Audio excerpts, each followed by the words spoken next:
नमस्कार, मैं महावीर प्रसाद टोडी, विशिष्ट सलाहकार महामहिम प्रथम उपराष्ट्रपति नेपाल सरकार। आज अंतर्राष्ट्रीय समरसता मंच कार्यालय जयपुर में हम शहर के महनीय एवं प्रबुद्ध व्यक्तियों को चाय पर चर्चा के लिए आमंत्रित किया है।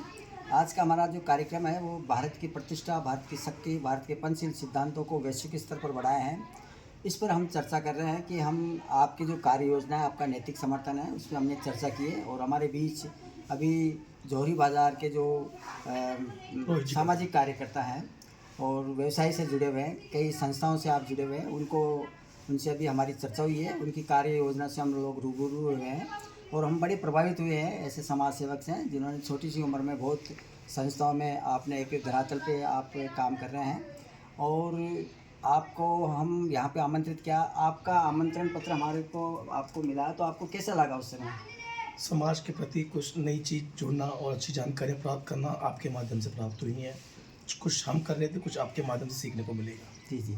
हमारे जो जम्बूद्वीप पद्मश्री अवार्ड जो प्रतिभा है, सम्मानित तुलसी जी भाई साहब, उनका जब सम्मान हुआ तो आपको कैसा महसूस हुआ? बहुत गर्व हुआ। हमारे आदरणीय भाई साहब तुलसी जी को आपने सम्मान किया हमारे समाज के लिए और एक हमारे जयपुर की प्रतिष्ठा बढ़ी सिंधी समाज की। और इसी क्षेत्र में हमने जो राजन सरदार जी हैं, हमारे समाज सेवक हैं, पशु पक्षियों के लिए बहुत अच्छा काम कर रहे हैं, चिकित्सक क्षेत्र में अच्छा काम कर रहे हैं। उनके बारे में, उनका भी जो जम्बूद्वीप से पद्मश्री जो सम्मान हुआ, तो क्या वो इसके लायक थे? ये सम्मान, पवित्र सम्मान उनको जो मिला, तो उनका एक जो कार्य किया है उनका ही आशीर्वाद है?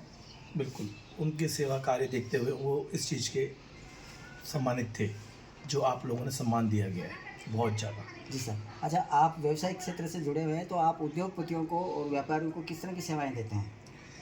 समाज में रह के हम मार्केट की स्थिति जो भी समस्याएं आती हैं करीब 90% हम देखते हैं। हमारे किसी भी व्यापारी या बंधु को कोई तकलीफ आए तो उसके समाधान के लिए हम स्वयं जाते हैं प्रशासन के पास और समाधानों का रास्ता निकालते हैं। जी। कोरोना काल में जो आपने समाज सेवा किया, उससे आप कितनी संतुष्टि प्राप्त हुई आपको? साहब, जीवन का रंग ही बदल गया, रूप रेखा बदल गई। कोरोना काल होता क्या है, उसके बाद तो सब कुछ भूल गए कि अब जो कुछ हुआ है ना सबके साथ, वो हमारे साथ नहीं हुआ। बस इसलिए बहुत अच्छा समझते हैं, वापस भविष्य में कोई कोरोना काल ना आए। जी सर।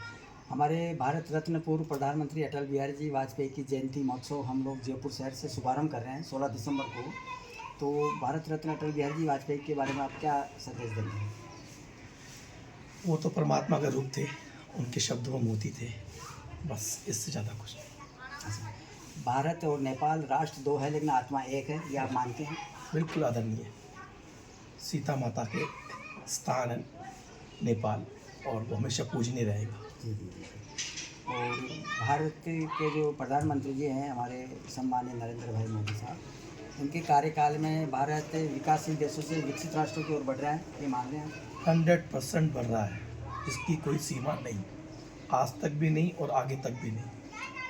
जी। आप आज हमारे यहाँ 192 राष्ट्रों में आपकी आवाज़ जा रही है, आपको देख रहे हैं अभी ऑनलाइन, तो आप आज के युवाओं को क्या संदेश देंगे?